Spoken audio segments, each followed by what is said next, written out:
So here in the United States, when you look at a person like me, and you describe my ethnicity, on paper, I have to check a box that says Black or African American. That's a very loose term. And this is why FBA delineation is so important. Right now, there's a governor's race in the state of Florida. And there's a man named James Fishback who's running against another candidate by the name of Byron Donald. Now, I'm going to point out some significant things about these two men. Byron Donalds is a Black immigrant. James Fishback is a white American. This is significant because Byron Donalds, instead of choosing to debate on policies and what actually works for the people of Florida, he likes to pull the race card a lot. And this is where he crossed the line with FBAs. If it's not insulting enough to just pull the race card every time you're in a debate, he likes to talk as if he's been through what FBAs have been through in this country.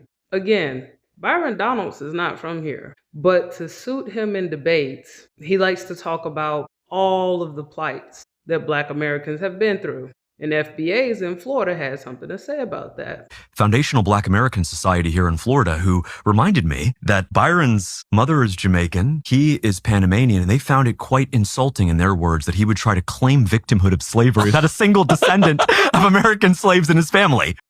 You know, Tucker Carlson is a Republican, and I think it's very interesting that the Democratic Party doesn't respect FBAs. They're all for immigration. I have yet to hear a Democrat acknowledge FBA delineation. And my theory is because they're so busy trying to build their base with people who are not from here because they don't care about what FBAs care about. Now, here on the flip side, again, you have Byron Donalds. He's also a Republican. But here's the significant thing about him. He weaponizes FBA history against his opponent, while at the same time not respecting the values of FBAs here in the United States. I like those foundational guys. They're so good. Tariq Nasheed and all. I mean, I don't agree with everything, but they've got a perspective. If your family's been here 400 years and the descendants of a lot of American slaves or families have been here 400 years, I don't know. I think that gives, I'll listen to you. Like you've 100%. You've got a point of view that is legitimate, I think. Yeah.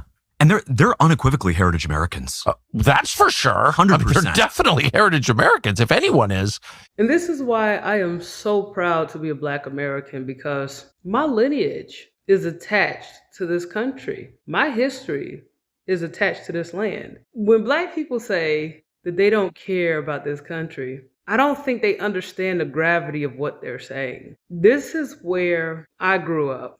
My parents grew up here. My grandparents and so on and so forth. For hundreds of years, we've been here. And to allow the hardships of what has happened to our ancestors to motivate us to not claim what's rightfully ours, it's depressing. It's sad. People like Byron Donalds are fiercely against reparations. And it makes sense because he wouldn't benefit because he's not from here. That's why FBAs are here, to stand up for things like that. Because, in a sense, we're entitled to that. Just imagine, for multiple generations, you worked, never got paid, money went to somebody else. Your parents worked, never got paid, money went to somebody else. Grandparents, and for hundreds of years, this has happened. If I take all the money out of your bank account, you would do something about it. If I took all the money out of your mama's bank account, you'd feel some type of way about that. Imagine, for hundreds of years, your folks have worked and you didn't get the benefit off the fruit of their labor. I just think reparations is common sense. But to people like Byron Donalds, well, Black people just need to pull themselves up by their bootstraps. And it makes sense because when he talks about Black people, he's talking about FBAs.